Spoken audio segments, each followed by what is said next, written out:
I think that's an excellent point, and I would like to appreciate it and put on record that Foodpanda has probably created more jobs in the country than maybe any other business, and that's truly remarkable. We did a test in Lahore, an A/B test of 350 rupees. Delivery fees, there was no change. People were still ordering. Yeah. So we were like, okay, then why put that pressure? I mean, yes, of course, who says no to good money coming in? But we said no to that money because we like that's not a way to build a sustainable business. We have around 4,000 to 5,000 home chefs that work with us on our app, which means, and 70% of them are first-time entrepreneurs. Out of them, 70% are females. Out of them, 50% are first-time entrepreneurs. They've never earned a single rupee in their life. We used to be at 32, we used to cap. We brought that down to 30, then we brought that down to 28. Now we don't sign anyone above 28. And what which changed? Again Why? is different to what you see on social media. It is. It is. They That's say what I'm it's saying. 45% of commission. Yeah, and that's then not they show true. the. So the biggest. Problem is people can't do math.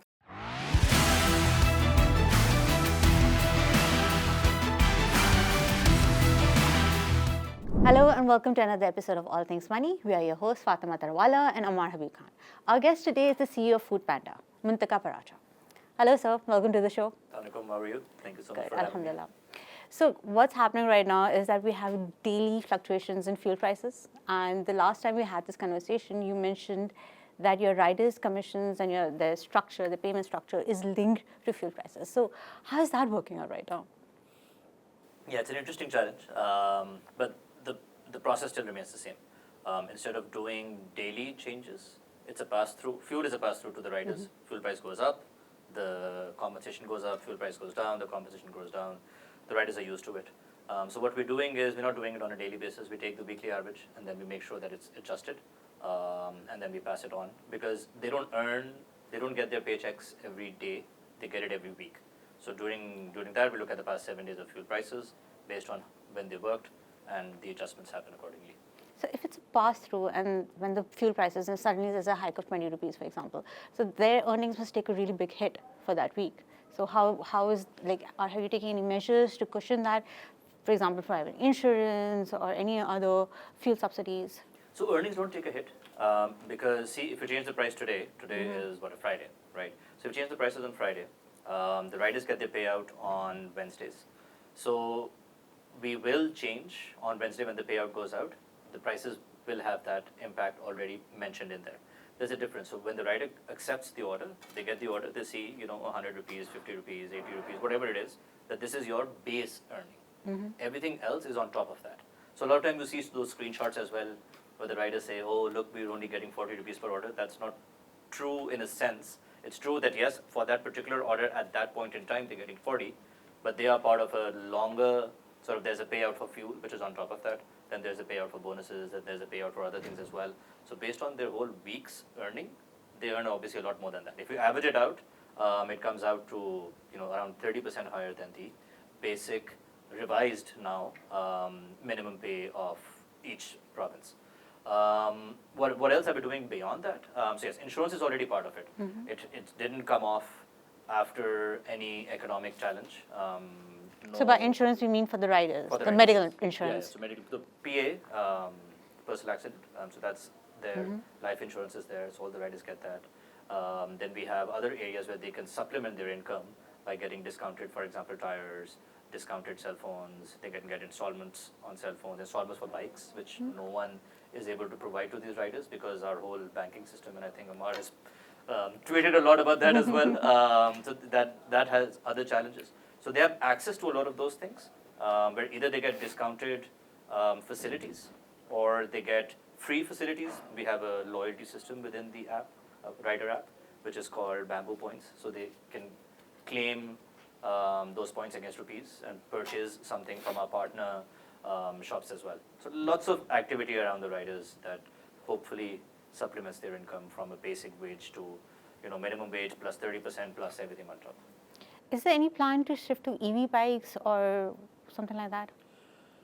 We would have loved to say that 50% of our fleet is EV. It's not, unfortunately. Not because of any sort of focus that puts us more towards ICE. It's as simple as availability of EVs, quality of EVs, quality of the batteries that are there, and the range that they promise versus what they actually deliver. So range anxiety is a natural problem, right? It's a huge problem. Some of it is in just our minds. Some of it is reality. A rider, on average, that works 10 hours a day or 8 hours a day, has around 125 to 150 kilometers daily usage. Minimum is 100 kilometers, right? So they need to have that confidence that when I leave my home today with a fully charged bike, I can easily complete my shift, because a stop in the middle for 30 minutes to get the battery to 80%, there are no charges for bikes, so that's a struggle. B, that's 30 minutes of wasted time. You could deliver 1.2 orders in that time, right? In Karachi. In a smaller city, maybe they can deliver 1 order in that time. So that's 1 order earning that goes away. So those are the challenges that we face. We have around 100 or 150 bikes already, EVs, in the fleet. And what proportion of that is? It's 150 out of 40,000 active riders on a monthly basis, right? So it's a very small portion. The other challenge also for the riders is not all the riders have the facility at home to charge the bikes. So that's another struggle, right? So we're working with, so Punjab government, for example, has come up with in Punjab, we've come up with a partnership with the government where they give us swappable batteries. So there's a swappable battery bike, which is a SaaS model essentially. They pay monthly, the bike is with the rider, and they just swap the batteries and they run on that. Then we have third-party financiers, NBFCs, who've given us the opportunity to, so the rider, if they sell their existing bike, what they sell it for, that can be the down payment for the new EV. They get the EV immediately, and then from their monthly earnings or weekly earnings, we pay off their financing to the NBFC. It's a 24-month or 36-month cycle. Very easy for the riders. Why? Because they're able to save the money they save on fuel. They pay on the installment. After 2 years, it's all profit for them after that. But the struggles are the other end, which is not all riders have the ability. They live in apartments. They don't have the ability to park the bike downstairs. Batteries get stolen, unfortunately. They have to take the battery inside. Not every bike has a battery that can be taken out. So those are genuine challenges that the riders face. So how do we get to scale on that? I mean, we've been trying to crack this problem, and a number of countries, I mean, China is a great example, Indonesia is a fantastic example, they've been able to crack it, and largely that is through a swappable battery model. I mean, if someone says, okay, Muntaqa, you solve the EV bike problem for, let's say, commercial use, because at least 100 kilometers a day you're going to do, how would you do that? So the Chinese model that you're talking about is exactly the model that the Punjab government actually has brought in. And that, for us, that's probably the only viable model, right? Have bikes upon bikes available with a standardized battery in there, a standardized charger. Every battery has its own. Every bike manufacturer today, we've done 18 pilots of EV bikes. I didn't even know there were 18 companies that were giving bikes. There are EVs. many. I've been dabbling in this for years, and there's a new company every week at this point. So. Exactly, and everyone has their own specifications. Most of them are not, don't follow safety standards of batteries and the temperature where it goes, both high and the low. The batteries either can burn or can completely clonk out because of the cold. So swappable is the only solution for us. If we can have, and this is something we're working on as well on the side, we're trying to figure out partners who can set up battery charging stations. The problem is on the other side, which is the supply of EV that can actually give us those number of bikes and batteries that the OEMs doesn't exist right now. Yeah, the OEMs. So we need to solve for both ends. The demand definitely is there. So one is the supply. If we can solve for that, one standardized version of batteries, maybe we can have 2, 3, 4 different bikes. That's fine. But the battery in it has to be the same standard. And on the other side, an infrastructure that's available, which charges. I mean, we have our own facilities as well. We have our kitchens. We have our dark stores. So we will be doing some pilots over there as well. We have our own offices. Maybe we're thinking of allocating a space over there just to pilot it out and test with multiple I mean, if anything, providers. Foodpanda would probably be the largest fleet in the country. Yeah. Definitely, right? So I mean, we're going to talk about this after the show as well. But there'll be another show altogether. Yes, because I'm working on a story on EV2 bikes, and I'm very happy that Ammar drilled down to it. But coming back to our original question, we were talking about riders, and you have those reels in which they show that the earning per order is so low. So, like in, for example, in Drive, you have the option, the captain has the option to not accept an order. Does the rider at Foodpanda have that option? Yes, It's very simple. It's the same. It's a rider app. It says accept. It says So what if decline. every rider within that vicinity just says, no, I'm not going to take this order? What happens then? The I want my pizza. The rider The says customer no. will get frustrated, and they will see that the order is at the restaurant and there's no rider assigned. No rider assigned. So there's just going to be delays upon delays. What happens is so we send the order. Let's suppose you're a rider. So we send the order to Fatima. You see it. You don't want to do that order for whatever reason. You decline it. It gets redispatched. It gets redispatched to Ammar. Ammar sees it, doesn't want it, declines it. Gets redispatched to Muntaqa, and it keep on going until the rider accepts it. What if no one So is there a surge pricing mechanism there as well? In terms of, let's say, I want a pizza, I'm a very lazy person, I want a pizza, and I'm willing to pay an additional 500 rupees just to get that. So is there, I'm just in terms of pure economics, is there a surge pricing model? Okay, if you offer someone 500 rupees, maybe they're just going to deliver that. Does that work? So surge pricing, what we do is more on the customer end, that we increase the price on the customer side. Why? Because we see that the demand is at 100, the supply is at 50, so we're Try to okay. match it. We're okay with it, right? But supply goes down to 25. One rider cannot deliver 3 orders in one hour, but it's just not possible, right? Distances and everything else. So we will say, okay, Ammar, are you willing to pay 100 rupees extra on, and that's called the surge price on the customer side.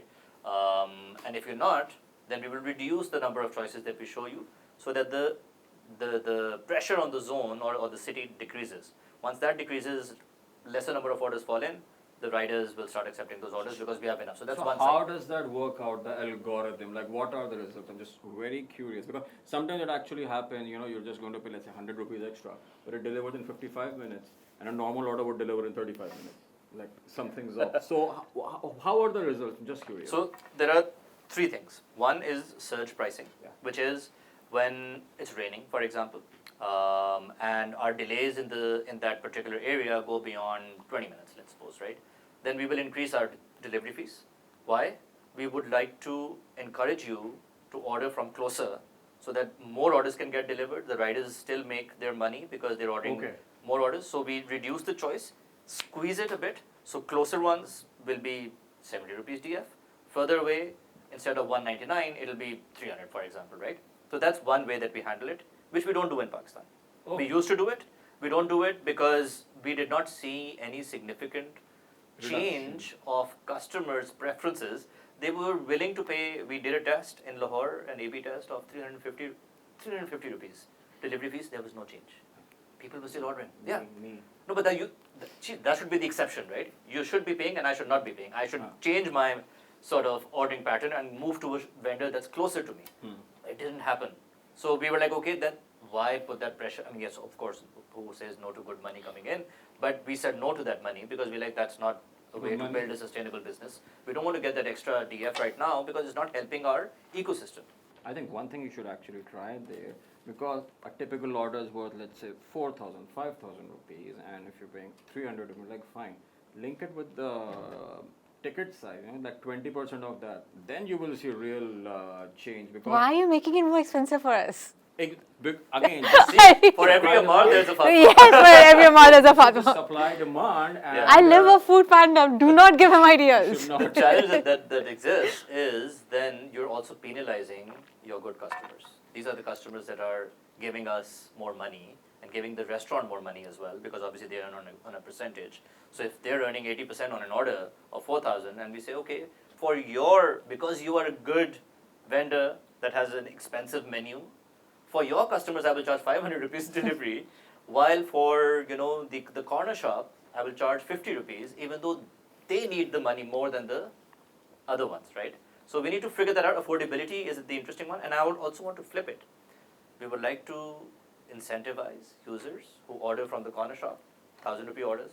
How can we get them from 1,000 to ordering from a vendor that's a 5,000 average ticket size, because they can avail some discounts or incentives or whatever else there might be, so that they can try that, and that's how they indulge every month. I think that's an excellent point, and I would like to appreciate it and put on record that Foodpanda has probably created more jobs in the country than maybe any other business, and that's truly remarkable. I mean, you just got 40,000 riders, and there are a lot of small businesses that just do an extra level of income that enables them to just make more money, which they couldn't have made earlier. So this is phenomenal work, and I'm glad that a lot of the focus is on conversion, how to increase their earning. So what are the various interventions that Foodpanda does for that? See, so there are multiple things, right? So one, obviously, are verticals that we've introduced. So those are home chefs being one of them. We have around 4,000 to 5,000 home chefs that work with us on our app, which means, and 70% of them are first-time entrepreneurs. Out of them, 70% are females. Out of them, 50% are first-time entrepreneurs. They've never earned a single rupee in their life. So now they're all of a sudden independent, which obviously has other multiple impacts as well on education, on childhood, the children that they're upbringing, on population control, multiple things, right? Yeah. We know that, I mean, we have the example of Bangladesh, right? What they've done by women empowerment, getting women into the workforce. This is our small way of doing it. We're just sitting at 4,000-5,000. How can we scale it up to 20, 30, 40,000? Well, that's the ambition. Let's see if it goes that way or not. So that's one area, right? So for home chefs, it's a very high-touch environment for us. These are people who don't know how to manage a P&L. They don't know how to make a menu. They might be charging too less. So we tell them, okay, in your vicinity, an average price for a paratha roll, for example, is 300 rupees. You're charging 200. That's too low. You want to give Probably not even quality, covering yes, the cost that's of fine. 200. Yeah. Jump it up to 275. Then we have another area which we call pantry, right? Which is we supply ingredients to our partners, right? Because we have a dark store, we have a whole QC, quick commerce business, right? Which is a sizable business for us now. So we have those direct relationships with the CPGs and other suppliers. So we get good pricing from them, right? So we're able to give them to our home chefs, to the smaller vendors. It could be oil, it could be rice, it could be sugar, whatever they want in sizable quantity.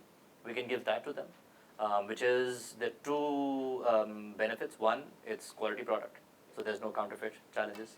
Second, they get it on credit because they can settle it in their weekly payment cycle.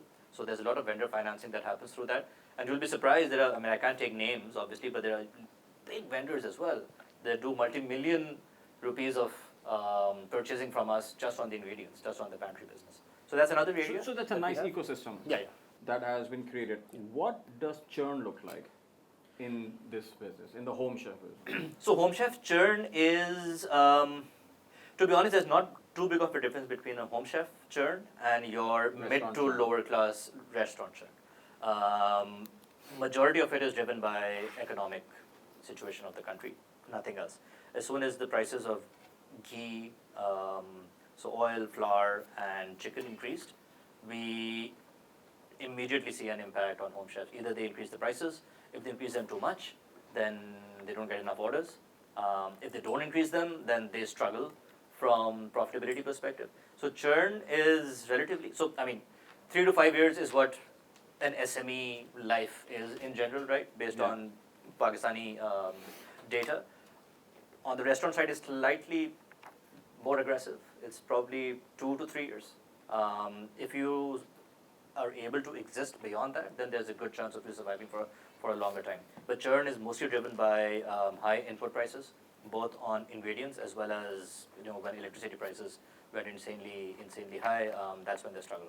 So those are the two areas. Last, unintended consequence of fuel price hike also is load shedding. It doesn't impact maybe a few areas, but in a lot of the areas, food, electricity, and gas load shedding has an impact as well. So a lot of the home chefs now are switching over to LPGs. So that's been a change because we saw a lot of them would go offline at 7 p.m. at 9 p.m. because gas load shedding was happening in Lahore, for example. So we convinced them to move to LPGs. I wish I could do that as an ecosystem as well, but we can't solve all of the country's problems. But we can try to give them more sort of avenues to earn, and that's what we're trying. Gas is like a 6-hour show, and still it won't get solved. I can go on a full rant here on gas. It's just, never mind. So, Fatima.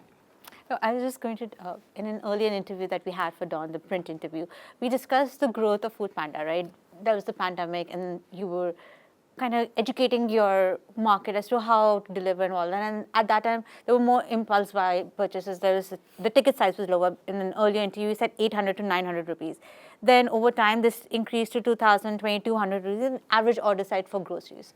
Now, with the inflation and the higher fuel prices, would you say it's still for a grocery order around 2,000 to 2,200, or has that number changed? That has slightly increased. It's now 2,400, but not only because of inflation, right?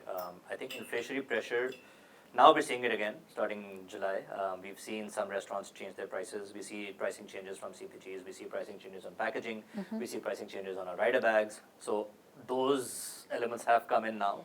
But till, I would say, March, April timeframe, the 2,400 mostly was slight. If I were to divide it, completely arbitrary, is 30% from inflation. The remaining 70% is more on how the grocery mission has changed.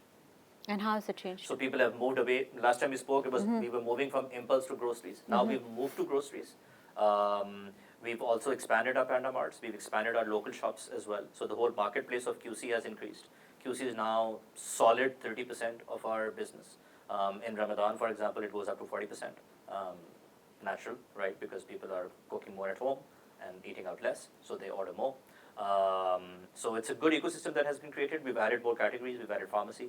We've added, well, we call it health and beauty, which is cosmetics and tobacco. Not really health, but that's a big area for us. It's a high ticket item as well. So groceries, health and beauty, and pharmacy, all three combined, have increased the pricing. Plus, pure grocery mission, starting from impulse, then adding on to your packaged goods, then adding on to fresh, which is fruits, vegetables, and meat. That has really taken up. Because what is how do you manage your fresh range? Because sometimes the vegetables that I ordered are so incredibly fresh. I just got a dhania recently. I was like, oh my god, I hadn't literally seen dhania this crisp and fresh. So, what is your supply chain? Do you have your own farms? Do you have your cold storage? I'm so glad that you had a good experience on the. It was a free dhania, or it came by mistake. I don't know, but I was 1 rupee dhania. Yes, it was a very nice dhania. I didn't even intend to use dhania that day, but I used it because it was so good. We were running that campaign exactly to get people like you to see the packaging, see the quality, and then hopefully move from dhania to something else, and then eventually get to chicken and. Yes, they just gave us a bunch of dhania for. Just to. I was really nice. So we've invested a lot on the packaging side. And on the quality. So how do we do quality? We don't have our own anything, obviously. We go, to the mandis. We buy from there. We have a sorting facility at the mandi that sorts everything else. Then we have a whole cold chain that brings that to our warehouse or directly to the mart, depending on which item it is. Some items go to the warehouse, central warehouse. For Karachi, it's located outside of Karachi. For Lahore, it's outside of Lahore. For Islamabad, same on the outskirts. And then we do the sorting packaging there. Majority of the fresh goes directly to the marts because shelf life is very, very low. So we've invested a lot in the packaging, and we on both sides. At the facility at the mandi as well, which is called our fresh platform. So at the fresh platform as well, both on not just packaging but cleanliness, and then taking it up to the store side, how we store it within the PandaMart. There's a lot of work that's happened over there, which is also happening a bit more as well. Lots of investments have gone in. We used to, for example, struggle with when we stack fresh vegetables or fruits. If you stack too much, then they get squished. So that's a bad experience for the consumer. So we've changed a lot of those, how we're stacking them. So there's a lot of focus over there. Our aim is to be able to give you not your sabziwala pricing, but be as close to the sabziwala pricing as possible. For your fruits, for your vegetables. I mean, if it's better quality, then I don't mind. Better quality with packaging. Again, I keep talking about packaging. There's a lot of focus on packaging. We're going to trial out some thermal bags as well for frozen products. In Pakistan, the struggle is packaging is not 100% local, right? A lot of the ingredients. It's plastic. It's just plastic. But a lot of the material, the input to the packaging is imported as well. So pricing, availability, all of those have an impact. If we can do this and get the right suppliers, which we have, we've tested a lot of them out. We're testing out thermal packaging. We're testing out some other packaging interventions. Again, on fresh a lot more because everything else, packaged food is already pre-packaged, so there's not much we can do over there. We're investing on our rider bags as well. So you will see the order has been done. I think another 3 months or so, you will see larger bags on our bikes, so that you can order when you order larger Grocery, for example, a full grocery mission, 10,000 rupees of orders, it can easily fit in the bag. It doesn't get squished. So a lot of work is happening over there, and hopefully I already think we are probably the pioneers in a lot of these areas.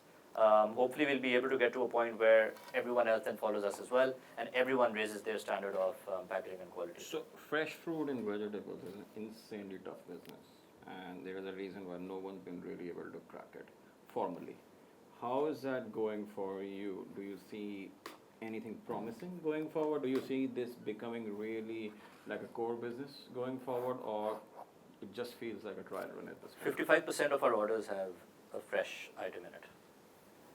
So it's clearly working well. And anyone who uses fresh is a sticky customer. Yeah. So that's as simple as that. So our whole focus when we say full grocery mission is to get you to order fresh from us, which is not just fruits, vegetables, it's also meat, it's also chicken. So we have, like, for example, in some localities of the country, we have specialized veal cuts. It's not everywhere, right? Because it's not going We to fly used to around. have chicken strips in my locality, and that was the most convenient thing ever because it was so easy to make them for my kids. Now we don't have them. So what changed? Demand.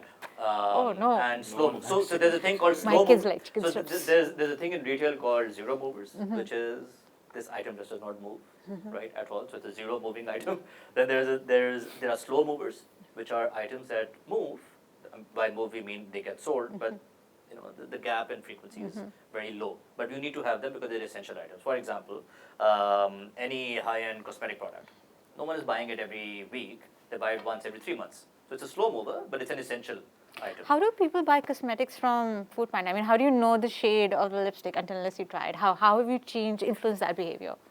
So again, I think for what happens is, and I obviously I don't use those products. I don't use shampoos either. So that's a different challenge. But what happens is, so the products that people already know that they buy frequently, so it's very easy for them to rely on us either purchasing through PandaMarts if they have had good experience before and they feel confident and they have that trust, or through their favorite shop which is listed on our platform.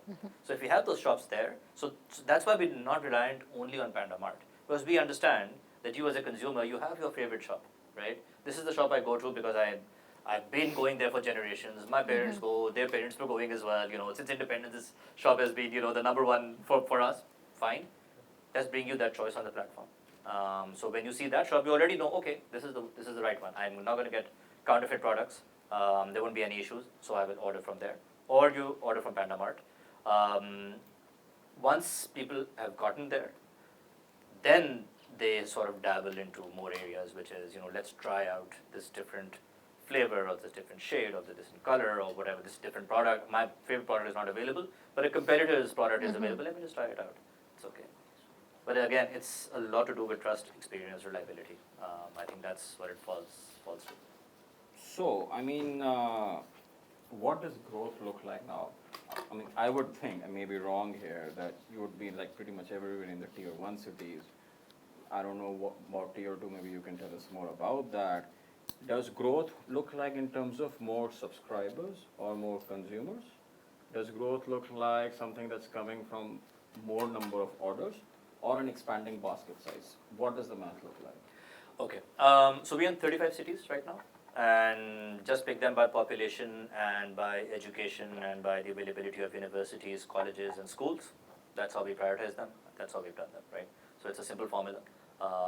We don't have 1 or 2 cities that are highly populated because they don't have enough schools, colleges there. So we didn't get them because... What's the correlation? Or what's the logic? So they will be smartphone users. If you have schools, colleges, there will be slightly more education, slightly more disposable income. If the focus on education is not there, then there is a very low chance of converting them onto ordering online. Or it becomes extremely expensive to acquire them as a customer. So it doesn't make sense for us, right? And plus younger population, obviously, right? The younger the population, 18 to 40, we all talk about that. We don't start at 18, we start at probably 8. Right, when you go to your mother and influence. So the I kids started know. with that as well. Yes. But that's how we structure. So 35 cities, we're there everywhere as food. As groceries, we are in 15 cities right now. We were in 6 till last year. Then we started expanding from 6 to 12, now 12 to 18. So roughly in 18 markets, we are either there as PandaMart and shops or only shops. But PandaMart obviously is a more capital intensive vertical, so we have to be very pragmatic on choosing where to put our capital. And now from a growth perspective. So growth for us, yes, of course GMV is growth, right? Gross market Orders value. are growth, everything is growth, but we look at specifically monthly active users. We don't share those numbers officially, Yeah. but we see the growth numbers on MAUs, and that's our focus, because everything else is an input to this output, right? If we only focus on GMV and we don't grow our users, that means we are quote unquote fleecing our customers more, because we're getting more from the same customer, which is a good thing as well. I mean, it's like, But depends on how we're getting that, right? Is it coming through order frequency? Then it's brilliant. If it's not coming through order frequency and it's coming through margins, then it's a problem, right? Because affordability is a challenge then in the that's country. essentially it. So that's what we're trying to, so we balance that out by ensuring on a month-on-month basis, or at least on a yearly basis, our monthly active users keep on increasing. We break that down into multiple cohorts. So one is what we call our high-value customers, which is customers who order beyond a certain order frequency, certain GMV, certain repetitive behavior. So that's there. Then there's a second tier, third tier, fourth tier, just to measure and keep ourselves honest. Where are we losing out? Are we losing out any of our high-value customers? We need to fix that. Are we losing out any of our low-value customers that are not profitable today, but tomorrow they will be at some point, right? But those we need as well, because those are our probably frequent users. Or they could be a user that orders only once a month, but consistently orders once a month. If we're losing that customer, then there's some problem as well. Affordability is an issue. So how is a user not profitable? Very simple. You place an order, so 250 rupees is the minimum order value. You place a 250 rupees order on our platform, I can guarantee you we lose money on that one. Okay. So you gotta take it size. So Yeah. one of the things about Foodpanda, when I initially started using, I don't know, 10 years at this point, maybe more, can't even recall at this point, was that you could always use a credit card, and I think the card's been there since forever. I don't recall paying cash anytime. How does that transition look like? How many of your orders, let's say, are just cash orders, or how many are through credit cards or some other digital means? What was it, let's say, 5 years back? What is it right now? What does the transition look like? So I joined 6.5 years ago, right before COVID, January 2020. We used to do 9% of our GMV was online. Horrible numbers. Yeah. Um, That's actually still better than the industry at that point. Correct. It was still better than the industry. Still better than some of the numbers that are still present in the industry today. Some of the other players also still don't have 9% online, which is I fine. don't have their apps either. So. Yeah, same. Um, Foodpanda is the only app that has my credit card details. None of the other apps do. Yeah, and it's it's not the same for me. I do have my card on other apps as well, but then that's because I know all of them. So I have that trust, but I haven't Yeah. experienced anything Yeah. negative either, to be very honest. I haven't struggled, thankfully, so far, and I hope I don't jinx myself on online payments with any of our local players on I'm e-commerce. sure I can call Not up the really fellow competitors. CEO and say, hey. I haven't felt the need Yeah. to. So right now, we're sitting at 50% GMV, which is online. So it's been a big move. Multiple reasons for it. The biggest being our partner banks. They've been very good with us. We've had a long-term relationship with a lot of them. We've had a long-term relationship with our schemes as well, both Visa and MasterCard. PayPack is also getting integrated. If it's not already done, I think it should be going live anytime soon as well. So that's also getting integrated. Rust is coming in as well. So we have all those schemes, payment schemes there. We have our partner banks there. They've been very good with us. They see the value of ensuring that their card is added onto our platform and is used the most, because they see a direct correlation between the card that you use on Foodpanda.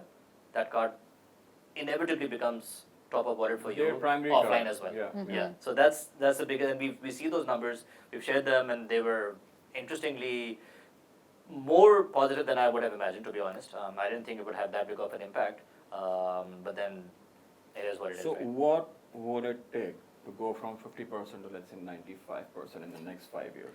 So Rust is a big one that we are relying on. Why? Because you can order on cash. So for those customers that are not confident on keeping the card on file, or 50% is just cards. 50% is That's massive. okay. Yes. So the customers who are not comfortable keeping the card on file because there's a mental block, completely fine. We understand that. the customers that who don't want to prepay because they've had poor experience either with us or other players, they don't want to prepay, completely fine. Those two, you can still order cash, pay via Rast. So you order on cash, you come to the doorstep, you scan the Rast QR code, and you're done. So converting when that. is that rolling out? It should have rolled out already, but there were some internal delays. By the end of the year, I'm hoping we should have it live. Otherwise, latest by Q1 of next year, but that will go live.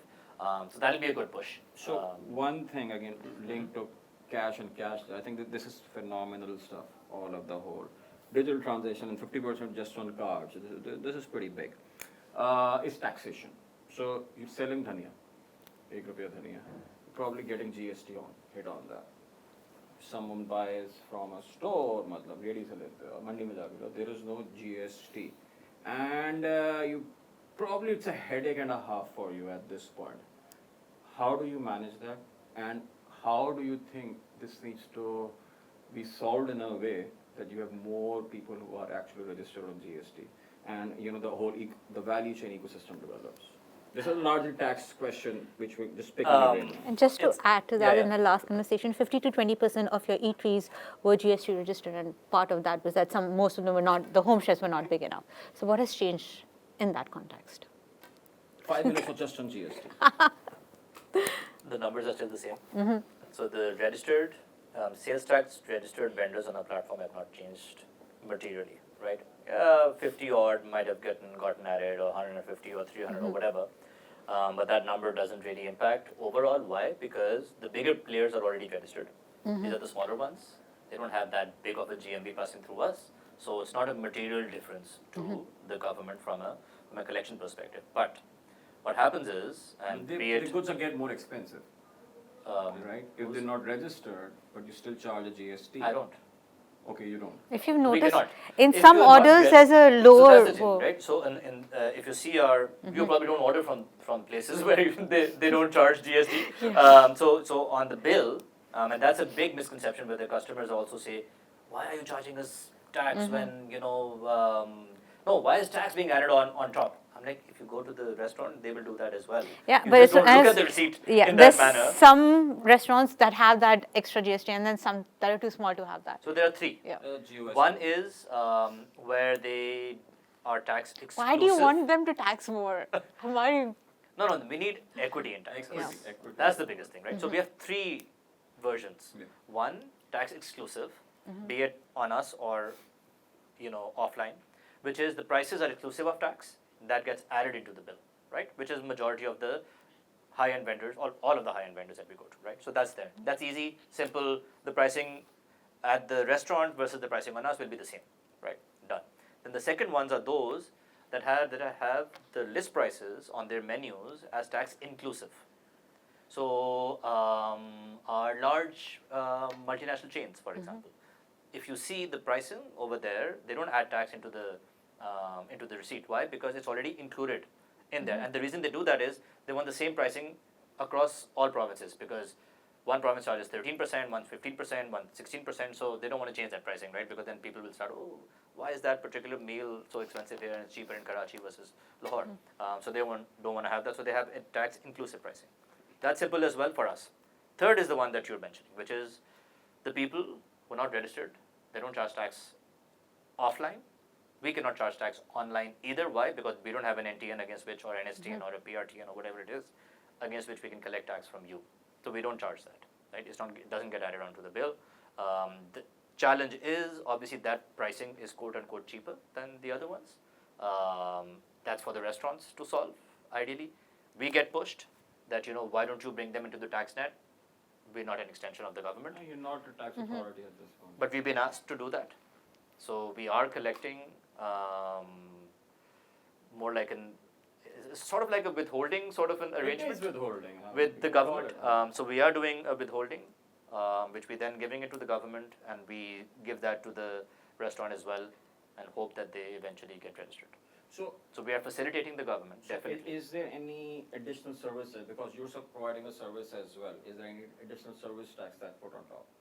So the service tax is on our commission that we charge to the restaurants. Okay, Yeah. so it's like a percentage of a percentage. Yeah, percentage of Okay. a percentage. Yeah. All right, but that is between you and the restaurant. Doesn't Yeah. just reflect on. It's only on the, so for example, Okay. if it's a 20% commission on a 1,000 rupee order, that's 200 rupees. On 200 rupees, I believe it's like 5% or 6%. So it How would do be you like 10 rupees. manage this in context of, let's say, the fresh foods, vegetables, meat? How does that work? Does it work out there? So what we're purchasing, so our aim is to purchase as much as possible from registered vendors, regardless of which vertical Makes it is. sense. If there is a vertical that has a registered vendor, we will go there. If there's a vertical that does not have a registered vendor, we don't find a single vendor that's registered with sales tax, then we're stuck. I don't think that Yeah, I there don't is think there's any any vertical category, that's there like that. So we work with only those that have a registered NTN when we're purchasing. And it becomes simple. There's an input-output tax adjustment, and then we're done. Yeah, that's what I was referring to, because let's say, hypothetically speaking, buy a kilo of mutton from Springs, which would be obviously the most expensive one out there, and then you buy from a corner shop and you buy from Foodpanda. What will be the taxation difference in all of those? The taxation delta. So it can vary. So on us and you took the example of Springs, probably there will not be any taxation delta, because I'm assuming that they also purchase from a vendor that's registered. Yeah. The corner shop there will be a delta of the taxation there. That can vary. I don't remember the tax percentage on fresh meat, what it is, but I think it's similar to Let's say food. it's 15%. Let's assume. So there will be that 15% difference in terms of the purchase price. Yeah. Hence why I cannot match the Exactly, price of the corner shop as a sales price. So we will always be more expensive, but then obviously that comes with quality, it comes with cleanliness and all So of those again, elements as going back to our original concept of equity, that Yeah. you're paying extra, but then you're putting more money to ensure quality as well. But I do give so we work very closely with the Sindh Revenue Board and the Punjab Revenue Authority. Those are the two most active ones in the country. Plus, they're like 80-90% of the total tax revenue anyway, from a provincial perspective. So we work very closely with them. We're trying to figure out ways where we can assist them in ensuring that we can get as many vendors registered, as many restaurants registered with sales tax. So that again, let's bring that equity in there. They cannot have people running around, registering vendors to with sales tax, because the restaurants don't have that, I would say, confidence that if we register, then all our offline business will also, then they will come and say, okay, you do 20% of your business with Foodpanda, what about the 80%, rest of the 80%, and they will give them a bill. This is the tax that's due to us. What we've been trying to tell, and the government has been listening to us as well, is please do something that's more forward-looking, rather than, going back 5 years and then asking them for, retroactive taxation, which is something that I feel generally they are all okay with it, and we've been able to get more vendors registered through the government, where they send us a list. Okay, these are the vendors that we've informed that they should register with us. They have not registered. Please, can you reach out to them and sort of convert them from a non-registered vendor to a registered vendor, and we try to help them out as much as we can. Makes sense. So Sorry, one go ahead. frequent criticism that Foodpanda faces is often that the small businesses get squeezed, that the commission is so high that they cannot remain profitable. And you see a lot of reels requesting, don't order through Foodpanda, through our personal app. What would you say to that? And could you give us a division of an average order value between Foodpanda, the restaurant, Sure. rider, taxes, discount, payment costs? So as a restaurant, just like as a customer, you have your choice. Yeah. Our aim is to give you as many choices as possible, and we see a direct correlation between choice on the platform and conversion of the consumer. By conversion, I mean when you see, you actually end up placing an order, right? Direct correlation. And that's not just on choice in terms of the number of restaurants you see. It's within the restaurant, the menu items. If you have less than 16, I think is now the number of 14, I don't remember. It used to be 8 at one point. If you have less than 14 or 16 SKUs on your menu, your conversion is going to be bad. So, so there's a direct correlation with that as well. Plus dish level description, dish level pictures, all of those have a good positive impact. When we talk about commissions, right, or when we talk about profitability of the smaller vendors, so see, there's one small vendor which is called a home chef, right? Which is 100% dependent on us. All their orders come through us. We charge similar commission to them as to a medium-sized restaurant, right? The home chefs don't complain about commissions or about costs, right? Their only complaint is our input cost has increased, so how do we get more money from the customer? Should we increase the price? Should we do something else? Can you direct more orders to us? Should we pay for marketing? Get more orders and that will offset. But they're 100% dependent on us and they don't complain about commission take or overall take rate, which includes commission and then tax on top and anything What else. happened with the whole marketing that espresso takes. scene? Pandas are so nice. Why are they eating ours? That was, I think, before your time, maybe? No, that was... That was during your time, yeah. Yeah, Because I that was- remember trying to do a story, and at that time, the comms team of Foodpanda was very... I love espresso, by the way. But yeah, at that time, it was like, this is one thing that you cannot ask. So what happened there? So I think that was also a different Foodpanda versus the Foodpanda that we have now. Our team has been... I was just on a call earlier today, internal call with our regional teams, and I loved how my commercial director...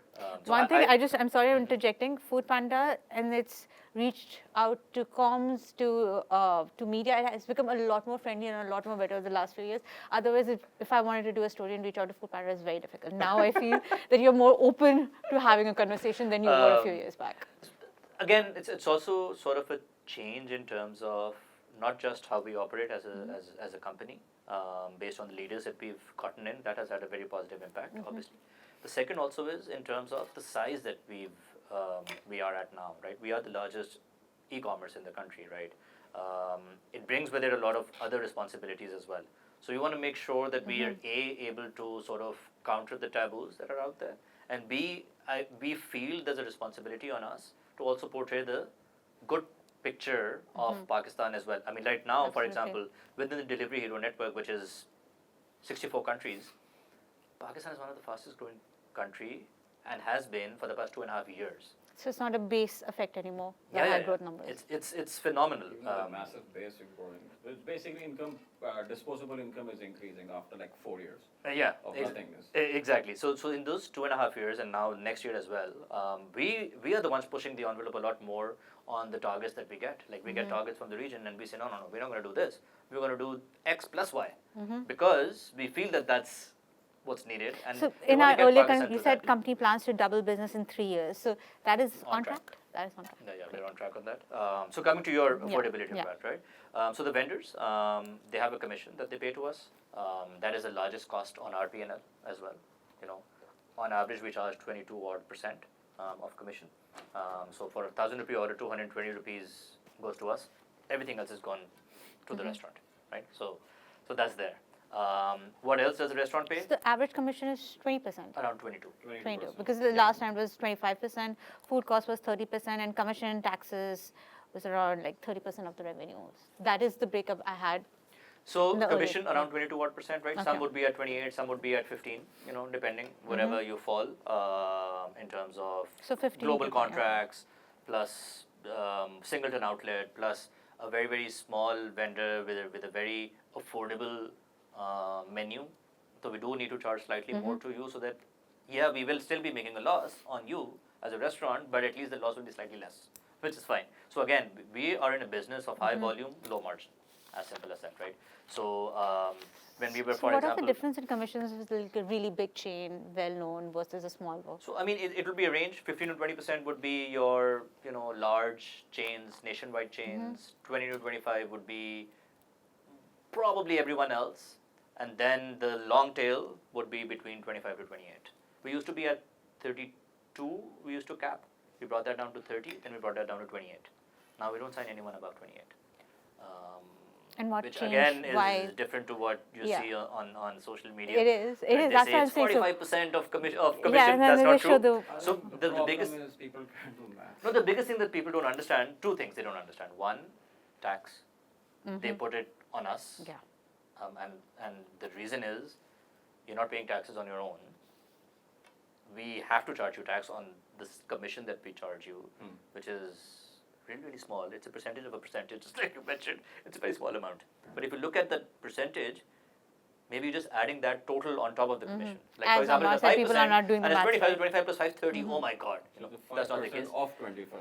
But the biggest is marketing. So they purchase ads from us, right? So restaurants have the option to purchase CPC ads, which is cost per click. So every time someone clicks, we charge them. Then they can purchase other revenues, which keyword search. So if I'm searching for a burger, your restaurant should pop up as the first one, right? And obviously there are guardrails there as well. The rating has to be of a certain stars, beyond which, if it's below that, then we don't sell you those ads, because we don't want to promote quote-unquote bad vendors, or vendors where customers have had bad experiences, because that comes back to us as well. And the customers are not happy, we are not happy, the vendor is not happy. The rider is the only one that makes some money in the middle, but they're probably not happy either, because they probably have had a bad experience with handover times are late. So it's just a bad ecosystem cycle that happens. So marketing is another one that's in there. So that's optional, obviously. They can choose to buy, they can choose not to buy. But the bigger picture How much does the revenue increase if they choose to buy marketing? Would you have an average number? No, there's no guaranteed average, because it depends on multiple things, right? Some see a 15-20% uplift, some see a 30% plus uplift. Why? Because they're purchasing an ad and they're putting an incentive as well, or a deal on top of it. And who pays for those deals? The restaurant does. So there's majority, the restaurant does. And a lot of times we co-fund as well. Again, guardrails in there. We don't co-fund everyone. You have to have a certain conversion, certain reach, certain ops metrics for you to be able to qualify for the program, where we co-fund deals as well. So it's both. So that happens. Plus, we are an incremental channel for everyone. There is no single vendor other than home chefs that can come back to us and say, once we listed on, well, not even home chefs, that once we listed on Foodpanda, our GMV did not grow. There is no restaurant that comes back. And every time they come back and say, okay, we're losing money on you, we sit through, the P&L with them, and they come back and they say, you're right, we're not losing money on you. It's just we make more money on our direct channel. Logical, right? I mean, that makes sense. You will make more money on a direct channel. You will make slightly less money on our channel, but the biggest challenge is the P&L is not divided as such. P&L is not divided between, for the vendors, majority of the vendors, they don't divide the P&L between their dine-in versus delivery. Because on delivery, the front of office cost is not part of delivery. Yeah. The ACs are not part of delivery. The lighting of the restaurant is not part of delivery. Only the kitchen cost is. But if you put everything on both P&Ls, obviously the P&L is going to look bad. So that's where the difference is. Yes, some vendors, genuinely so, feel squeezed. But when we remind them that this is an incremental order that's coming in, you would not have sold that item at all. And once you come, so your order value on Foodpanda is always smaller than when you go and dine in. Every restaurant that you must have discovered and you like on Foodpanda, at some point in time you will go and check that restaurant out physically as well. I've discovered restaurants because of Foodpanda. Exactly, and that's what we try to sell them. That you will always, if you give the right service, you will either get a loyal customer, which is incremental revenue to you, or you will get a customer that will actually come to the restaurant as well, and then when they come in, then they're probably doing 2.5x of the average order that they were buying before. So it's a win-win across all. So what percentage of total sales of a restaurant go through Foodpanda? It varies. I think max would be like 30% for the nationwide vendors, which are good and have their own. I would say around 20 to 25% would be through us. The remaining is obviously their own channels. Yeah. And so, how has the ticket size or order value changed, let's say, over the last 3, 4, 5 years? One of the impact would be, let's say, inflation. Adjusting for inflation, do you see people just experimenting more, adding more things, just expanding their basket more, taking more risks, or just sticking with pizza, DawnNews like me? So on the food side, there's not been a lot. So the average number of items in an order has not really changed that much, right? So it'll be around 2, 2.4. That's what the average is. Why? Because people still order for themselves. It's generally single people orders rather than a family order or multiple people ordering. We sometimes run campaigns where we're encouraging you to place larger orders. So 2 people join up together, or you're sitting in the office, you're ordering lunch for 3 people, so you do that as well. But generally speaking, 70 to 75% of the orders are single people single meal orders, and that's what people stick to, which I think is good. Why? Because that sort of ratifies what we've been trying to do, which is make food accessible and affordable to you as a single meal at home. If a lot of people order multi-people sort of orders, then that probably means that they feel that if I order only for myself, it's too expensive for me. So affordability is a huge, huge, huge driver for us. That is our strategic mission in the country. So what's the average ticket size for a single person order? 1,400 is the average order value right now on Foodpanda, which obviously gets varied because you have those 4,000, 5,000 rupees vendors as well. For a single person, it revolves around, so if you bring it down to a lunch type of situation where you're sitting in the office, your average ticket size would be around 500 to 600. You go to dinner, you're indulging more, you're probably ordering at home. Your average single person order would be around 1,000 rupees. But total nationwide average is 1,400. Why? Because all the other high-end vendors skew that data to everywhere else, right? You go and order, from the more famous Lahore, Karachi, Islamabad eateries for one person, you cannot order less than 2,000 rupees for one person. So how does seasonality kick in all of this? Just want to get an idea in terms of let's say calendar year. What really peak time? Summer, winter. And just in terms of the calendar year and during 24 hours as well. Yeah. How do you allocate, let's say, riders during a typical 24-hour period? So let's start with the seasons. So December is by far the season with the highest orders. So December as a month, we do the most orders, we do the most GMV. Why? Because festive season, weddings happen 12 months a year now, almost. So what do weddings have to do with ordering from Foodpanda? So people are in a more festive Spending more. mindset, so they order more, they indulge more. You have expats visiting the country as well, so they're, and plus holidays as well. Once schools are off, people tend to stay up later. Kitchens generally are closed at home after 9 p.m., 10 p.m. generally, right? Or in Karachi till 11 maybe. Karachi starts slightly later, which we see on the ordering patterns. I'll come to that. So December is the biggest one. But if you look at orders per applicable hours, will be Ramadan, because if you just take out from Fajr time till Asr, you take that away and you see the number of orders from Asr till Fajr, you'll be shocked by the number of orders that come in at that point in time. So overall, we do less number of orders in Ramzan, obviously, but the density of orders is crazy. Midnight, huh? It's crazy. No, it starts 2 hours before iftar, goes immediately down right after iftar slightly, and then it just picks up and just keeps on going till 3 a.m. or whatever, till the time we keep the zone open. So December is one. Summer holidays are another one as well. So June, July, August are good months, but they get impacted because of monsoons. We have to shut our deliveries down. We need to make sure that the rider is safe.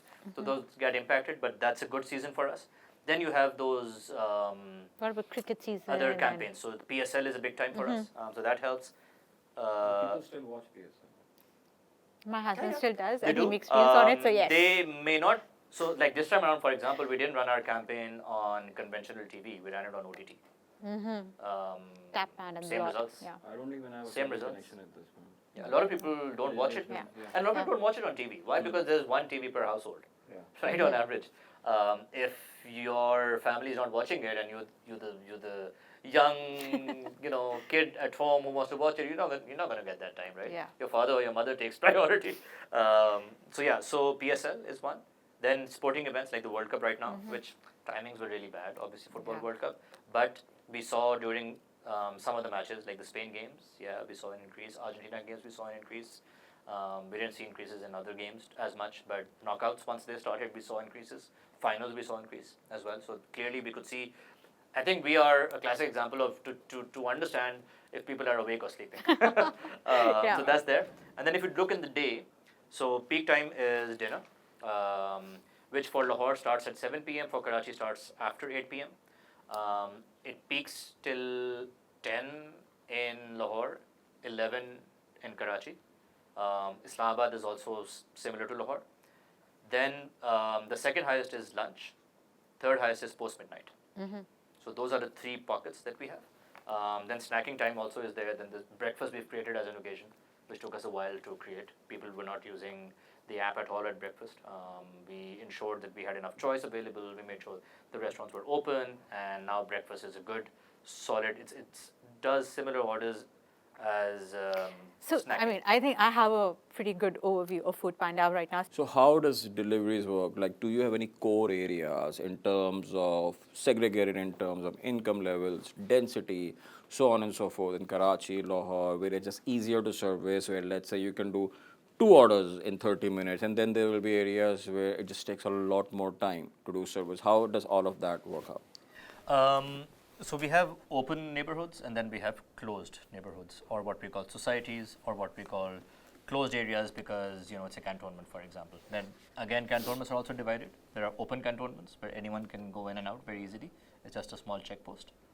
Then there are closed cantonments where you have to go in, you need to submit your CNIC, do an entry, and then come back out. So open neighborhoods where there are a lot of customers, a lot of density, either apartments or lots of houses, and a big commercial area in the middle is very, very good. If you pick up, for example, F6 Islamabad, right? Or better example, actually, F10 Islamabad, right? You have apartments, you have houses, you have a core center commercial area, very quick to deliver because everyone, the pickup point is centralized, drop-off points are all around, roads are good, not too many traffic signals either, so it's very smooth. So it works well for us. For areas where either the customers are very far off in terms of their houses, no apartments, over there delivery times might be longer because the rider has to travel a lot more. On the flip side, then there are areas like Hayatabad, for example, in Peshawar, which is a great area from an income perspective and disposable income perspective, but not a lot of vendors over there. So vendors are very far away. So choice is very less over there because their central commercial area is not as populated with the right kind of vendors that the people of Hayatabad want. So it's an interesting dichotomy that we need to solve for. But we see both vendor density and customer density overlapping a lot more, across months, across years. So it becomes easier for us. Then we have the closed cantonments. That's where our delivery times are probably the worst. Why? Because those closed cantonments come with other security issues. So they need to pre-approve, who can go in, who can come out. And then choice becomes a bit of a challenge. Delivery times become elongated as well. And if, for example, in high security sort of situations, like for example, the war that happened with India, during that time, obviously delivery would be the last thing for people to sort of approve going in, a rider coming in and going out, right? Especially in a live cantonment. So over there we struggle then. So we work with the establishment where we get some pre-approved sort of riders in there so that they don't have to submit their NIC each time and they just have their passes in there. But during, again, times of war or any time of, heightened security measures, then sometimes those cantonments get closed as well, which is something I guess we need to live with for now till things become better. Yeah, I mean, talking about vendor and customer density, I think that's a very interesting concept. I think a lot of work probably has been done in terms of improving vendor density through dark kitchens. How has that experiment worked out? It's worked out extremely well in some areas. In some areas, it's worked well. So nowhere has it failed. We have right now around 10 dark kitchens, which is around 200 odd stalls roughly that we have. We're expanding next year as well. One of the few markets in all of Delivery Hero where dark kitchens are expanding as well. Similarly, on the dark stores on the PandaMart side, one of the few markets where investment is still coming in to expand more because A, they see the potential, and B, we've alhamdulillah done well in terms of profitability, converting them into a profitable vertical as well. So dark kitchens have worked very well for us. Right now they are still focused on what we call either our nationwide chains or on local heroes. So by local hero I mean your neighborhoods or your city's top 20 restaurants. They are the ones who are in our dark kitchens. At certain point in time, eventually it will come to a point where your mid-tier restaurants can also come into the dark kitchen. Right now, why we don't put them there is because they don't earn enough GMV to offset the cost of the dark kitchen. So it doesn't become profitable for us. It's still profitable or break even for the restaurant, but not as financially attractive. So that's where we will eventually get to. Right now, the focus is ensuring that the choice for especially local heroes, that are, let's suppose, in Lahore, in defense, we have a local hero. They want to open up a branch in Gulberg, come into our dark kitchen, do your deliveries from here. Once it scales up, you open up a brick and mortar as well, continue delivery from the dark kitchen. So that's how we've worked on expansion and solving the problem of vendor density. That's excellent. So last year when we talked, food delivery was 70% of your top line and grocery delivery was around 30%, remaining 30. Is that still the case or has it? It's still the case. Both have grown exponentially. Groceries slightly faster than food, but because food is already 70%, so groceries has to grow probably by double the amount to be able to go from 30 to 35. So it's pretty similar still. We have months. Last month it was 30, for example. The month before it was 29.5. In Ramadan it was 34%. So it varies, but on average for the year it's around 30ish. Yeah. Okay, so last question. I see a lot of digitization, a lot of growth. What can derail that in the next 5 years? What could happen that could put a damper on your plans? See, inflation and deval obviously is always top of mind for us. So currency Anything devaluation. specific to your work, because So currency devaluation impacts us because a lot of our costs are in euros because of regional teams. Hosting costs, 'cause your parent company's our in product, our tech that comes from outside of Pakistan. The whole team is sitting over there. We have a big number of people there. So that's a big investment that comes in, which hits our cost. And second, our marketing costs as well. So performance marketing is all dollarized, obviously. So that any devaluation impacts our P&L. So then we would either have to burn more, or we would rather spend more, not burn. We don't burn. So either our cost will increase and the profitability will go down, or we will reduce our spend and maybe dampen our growth a bit for prioritizing our bottom line. So it would depend on what the situation is and where we see. However, on the flip side, to be very honest, the penetration that we have right now and how we've been growing the past 2.5 years, as long as we have stability or relative stability from a government perspective, this government hopefully sees the end of their tenure as well. The next one comes in, we have a peaceful transition democratically. I don't see anything that could impact us from that perspective in a negative manner. Thank you, Muntaqa.